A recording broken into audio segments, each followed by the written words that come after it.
നമസ്കാരം. എല്ലാ NTV പ്രേക്ഷകർക്കും നിങ്ങളുടെ ഇന്ന് എന്ന പ്രോഗ്രാമിലേക്ക് സ്വാഗതം. ഇന്ന് 2025 സെപ്റ്റംബർ മാസം 30-ാം തീയതി 1201 ആണ്ട് കന്നിമാസം 14-ാം തീയതി ചൊവ്വാഴ്ച. ഇന്ന് ചൊവ്വാഴ്ചയാണ്. ഇന്ന് ഉദയ നക്ഷത്രം വരുന്നത് പൂരാടം നക്ഷത്രമാണ്. പൂരാട നക്ഷത്രം പൊതുവെ ശുഭനക്ഷത്രമാണെങ്കിൽ പോലും ഇന്നത്തെ ദിവസം ചൊവ്വാഴ്ചയാണ്. ചൊവ്വ നമുക്ക് അനുകൂലപ്രദമായ ഒരു നക്ഷത്രമല്ല. പാപഗ്രഹങ്ങളിൽ ശക്തനായിട്ടുള്ള ഒരു ഗ്രഹമാണ് ചൊവ്വ. അതുകൊണ്ട് ചൊവ്വയുടെ ദിവസം എല്ലാവർക്കും ചൊവ്വ അങ്ങനെ ഉപദ്രവകാരിയാണ് എന്നൊന്നും അല്ല. ഭൂരിപക്ഷം പേരുടെ ഫലത്തെ ആസ്പദമാക്കിയാണ് നമ്മൾ ദിവസഫലവും മാസഫലവും വാർഷിക ഫലവും ഒക്കെ പറയണേ. അപ്പോൾ ചൊവ്വ ഉച്ചത്തിലോ സ്വക്ഷേത്ര ബലവാനായോ ചില യോഗകാരകരായിട്ട് രുചകമഹായോഗത്തോടു കൂടിയോ ശശിമംഗള യോഗത്തോടെയൊക്കെ നിൽക്കുന്നവർക്ക് ചൊവ്വ ഉപദ്രവം ഒന്നും ചെയ്യത്തില്ല. പക്ഷെ ഇതൊന്നും എല്ലാവർക്കും ഉള്ളതല്ല, വളരെ ചുരുക്കം ആൾക്കാർക്ക് മാത്രമാണ്. അപ്പോൾ ചൊവ്വയുടെ ബന്ധം നിൽക്കുന്ന ഈ ദിവസം നമ്മൾ ഓരോ ചൊവ്വ ചെയ്യണ എന്താണ്? ആക്സിഡൻറ്റ് ഉണ്ടാക്കുക, തീപ്പൊള്ളലുണ്ടാക്കുക, ശത്രുക്കളെ ശല്യം ഉണ്ടാവുക. അപ്പോൾ ഇതൊക്കെ വരാനുള്ള ഇടയുള്ളത് കൊണ്ട് നമുക്കിതെല്ലാം നമ്മൾ രാവിലെ തൊട്ട് സത്യകൂടി പോവുകയാണെങ്കിൽ ആ ഒരു ദിവസം ഇതിൽ നിന്നെല്ലാം നമുക്ക് അതിജീവിച്ച് പോകാം. താൻ പാതി ദൈവം പാതി. ദൈവത്തെയും പ്രാർത്ഥിച്ച് നമ്മൾ കാര്യങ്ങൾ ശ്രദ്ധിച്ച് പോവുകയാണെങ്കിൽ നമുക്ക് എന്ത് കാര്യത്തിൽ നിന്നും അതിജീവിച്ച് പോകാൻ സാധിക്കും. അതുപോലെ ഒരു വർഷത്തെ ഫലത്തെ നമുക്ക് ചിന്തിക്കുമ്പോൾ കന്നിമാസത്തിലെ പൂരാട നക്ഷത്രം ബർത്ത് ഡേറ്റ് വന്നിട്ടുള്ളവർക്ക്, ചൊവ്വാഴ്ചയാണ് ബർത്ത് ഡേറ്റ് വന്നിട്ടുള്ളവർക്ക് ഒരു വർഷത്തെ ഫലത്തെയാണ് ചിന്തിക്കേണ്ടത്. വാർഷിക ഫലത്തെ ചിന്തിക്കുമ്പോൾ നമ്മൾ കൂടുതലായിട്ട് പേടിക്കണം. മറ്റൊരു ദിവസം നമുക്ക് ശ്രദ്ധിച്ച് പോയാൽ മതി.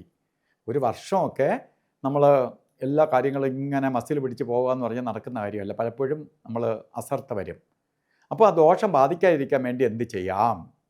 അതിനുവേണ്ടി ചൊവ്വയെ അതിജീവിച്ച് പോകണം. സുബ്രഹ്മണ്യസ്വാമി ക്ഷേത്രം, സുബ്രഹ്മണ്യസ്വാമിയാണ് ചൊവ്വയുടെ ദേവൻ, മുരുകനാണ്. മുരുകനെ പ്രാർത്ഥിക്കണം. മുരുക ക്ഷേത്രത്തിൽ ചൊവ്വാഴ്ച ഭസ്മാഭിഷേകമോ പഞ്ചാമൃത അഭിഷേകമോ അർച്ചനയോ നടത്തണം. ഇല്ലെങ്കിൽ അടുത്തുള്ള ശക്തി ദേവീക്ഷേത്രത്തിൽ, ദുർഗാക്ഷേത്രത്തിലോ ഭദ്രകാളി ക്ഷേത്രത്തിലോ ചൊവ്വാഴ്ച ദിവസങ്ങളിൽ കുങ്കുമാർച്ചനയ്ക്ക് കൊടുക്കണം. അതേപോലെ ഒരു ശ്രീമുരുക യന്ത്രം നമുക്ക് ദേഹരക്ഷയായിട്ട് ധരിക്കണം. അപകടങ്ങളൊന്നും വരാതിരിക്കാൻ വേണ്ടി മൃത്യുഞ്ജയ യന്ത്രവുമായി ചേർത്ത് ദേഹരക്ഷ ധരിക്കണം. ഒരു വർഷത്തെ ഫലത്തെ, ഒരു വർഷത്തേക്കുള്ള പ്രൊട്ടക്ഷൻ കെട്ടി ധരിച്ചോളുക. കുറച്ച് പേരൊക്കെ ഇങ്ങനെ ആ മാസത്തിലെ ബർത്ത്ഡേ ഒക്കെ വരത്തുള്ളൂ. അതുപോലെ തന്നെ ഇന്ന് ഓരോ കാര്യത്തിന് ഇറങ്ങുമ്പോഴും സൂക്ഷിച്ചിറങ്ങണം. ഇപ്പോൾ ഉച്ചയ്ക്ക് ശേഷമാണ് രാവുകാലം. നമ്മളൊക്കെ ഓരോ കാര്യത്തിന് ഇറങ്ങണമൊക്കെ മിക്കവാറും രാവിലെ ഉച്ചയ്ക്കൊക്കെ ആയിരിക്കാം. ഇത് ഉച്ചയ്ക്ക് ശേഷമാണ് പറഞ്ഞത്. 3 മണി മുതൽ 4 മണി വരെ എന്ന് കലണ്ടറിൽ രേഖപ്പെടുത്തിയിട്ടുണ്ടെങ്കിലും രാവുകാല സമയം വരുന്നത് 3 മണി 13 മിനിറ്റ് തൊട്ട് ആരംഭിക്കുള്ളൂ. 13 മിനിറ്റ് തൊട്ട് കഴിഞ്ഞിട്ടേ തുടങ്ങുകയുള്ളൂ. 4:30 മണിക്ക് തീരത്തില്ല. 4:43 വരെ രാവുകാല സമയമുണ്ട്. ഈ സമയം യാത്ര ആരംഭത്തിനാണ് പ്രാധാന്യം. എന്തെങ്കിലും യാത്രയ്ക്ക് ഇറങ്ങാൻ പറ്റിയ സമയമല്ല. രാവുകാലം അതിന് മാത്രമേ ബാധകമുള്ളൂ. അതുപോലെ ഗുളികകാല സമയവും യമകണ്ഠ കാല സമയവും ഒരു ശുഭകാര്യങ്ങൾക്കും എടുക്കരുത്. 12:14 തൊട്ട് 1 മണി 44 മിനിറ്റ് വരെ ഗുളികനും 9:16 തൊട്ട് 10:45 വരെ യമകണ്ഠനും. ഈ സമയം ഒരു ശുഭകാര്യത്തിനും എടുക്കരുത്. ഇന്ന് നമുക്ക് ചില കാര്യങ്ങൾ ചെയ്തേ തീരുള്ളൂ എന്ന അവസ്ഥ വരികയാണെങ്കിൽ, കാരണം നമ്മൾ വിദേശത്തൊക്കെ ഇരിക്കുന്നവർക്ക് ചിലപ്പോൾ ചില എഗ്രിമെൻറ്റിൽ ഒപ്പിടാനോ മറ്റു കാര്യത്തിനോ അയ്യോ ഇന്ന് മുഹൂർത്തം ഇല്ല, ഇന്ന് നല്ല ദിവസമല്ല, നമുക്കിനി വേറൊരു ദിവസം എടുക്കാം എന്നൊക്കെ പറഞ്ഞു കഴിഞ്ഞാൽ അതൊക്കെ പോയി കിട്ടും. അങ്ങനെ വരുന്ന സാഹചര്യത്തിൽ നമുക്ക് അഭിജിത്ത് മുഹൂർത്തത്തെ ആശ്രയിക്കുക. എല്ലാ ദിവസവും നമുക്ക് അങ്ങനെ ഒരു സമയം തന്നിട്ടുണ്ട്, 2 നാഴികയോളം സമയം. അത് സൂര്യ ഉദയം തൊട്ട് 14 നാഴിക തൊട്ട് 16 നാഴിക വരെ 2 നാഴിക സമയം, അതായത് 48 മിനിറ്റ്. ഇതിൽ 44 മിനിറ്റും നമുക്കെടുക്കാം.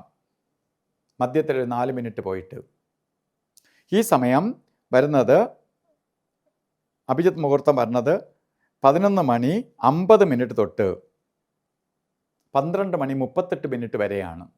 ഈ 48 മിനിറ്റ് സമയം നമുക്ക് ഒരു പ്രത്യേക പോസിറ്റീവ് കവചമുള്ള സമയമായതുകൊണ്ട് ഈ സമയം നമുക്ക് ഓരോ ശുഭകാര്യങ്ങൾക്ക് എടുക്കാം.